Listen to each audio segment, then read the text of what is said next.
नमो नमः धर्मानुयायी महानुभावों।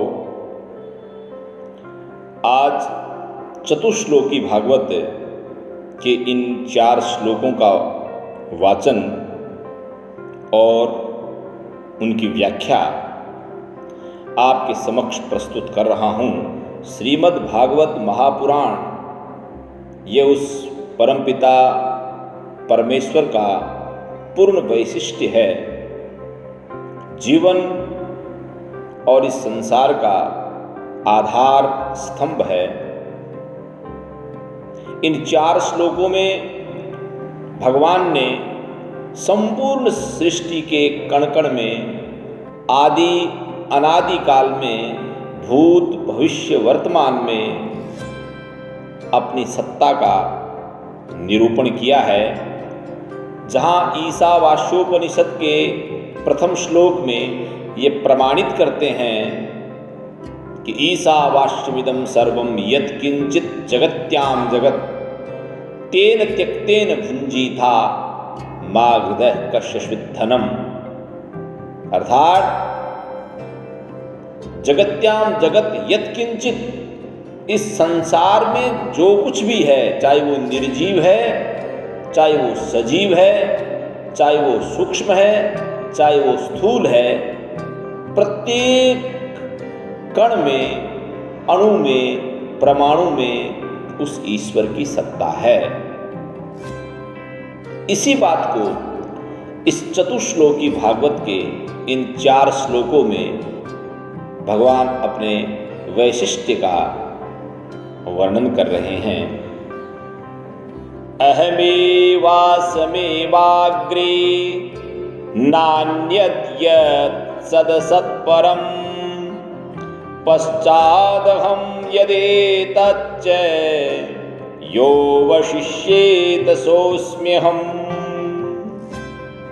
सृष्टि के पूर्व केवल मैं ही मैं था, मेरे अतिरिक्त न स्थूल था न सूक्ष्म और न तो दोनों का कारण अज्ञान। जहाँ वह सृष्टि नहीं है वहाँ मैं ही मैं हूँ, और इस सृष्टि के रूप में जो कुछ प्रतीत हो रहा है वह भी मैं हूँ, जो शेष रह गया वह भी मैं हूँ। अर्थात ईश्वर की सत्ता प्रत्येक पल, प्रत्येक परिस्थिति और प्रत्येक काल में विद्यमान होने का ये प्रमाण है। चतुश्लोकी भागवत का प्रथम श्लोक। हृदीर्थम यत् प्रतीयेत न प्रतीयेत चात्मनि तद्विद्यादात्मनो मायां यथा भासो यथा तमः।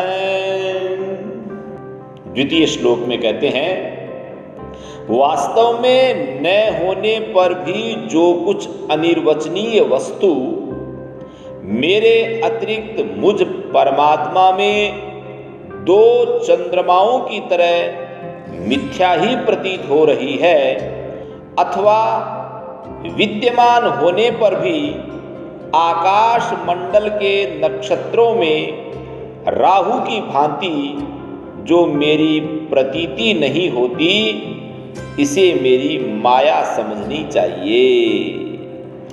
यथा महान्ति भूतानि भूतेषु चावचेष्वनु प्रविष्टान्य प्रविष्टानि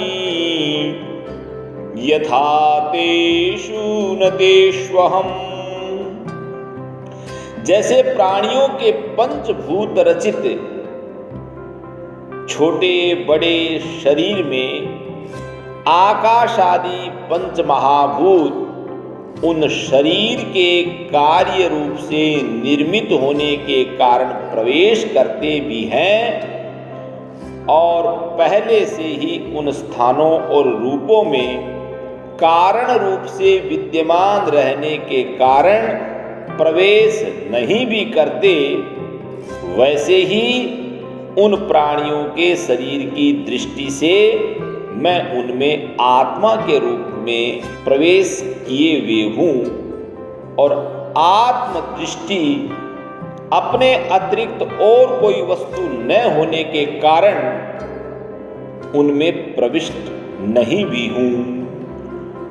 एतावदेव जिज्ञास्यम् तत्व जिज्ञासुनात्मने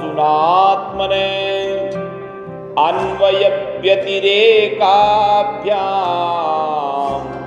यत् स्यात् सर्वत्र सर्वदा। यह ब्रह्म नहीं इस प्रकार निषेध की पद्धति से और यह ब्रह्म है इस अन्वय की पद्धति से यही सिद्ध होता है कि सर्वातीत एवं सर्वस्वरूप भगवान ही सर्वदा और सर्वत्र स्थित हैं। वे ही वास्तविक तत्व है। जो आत्मा अथवा परमात्मा का तत्व जानना चाहते हैं उन्हें केवल इतना ही जानने की आवश्यकता है। ये 4 श्लोकों का एक भागवत महापुराण का सारांश है। इन 4 श्लोकों में ईश्वरीय सत्ता हर जगह विद्यमान है और व्यक्ति जो कुछ भी करता है ईश्वर इच्छा से या उस परमात्मा के आत्मा के कारण ही करता है।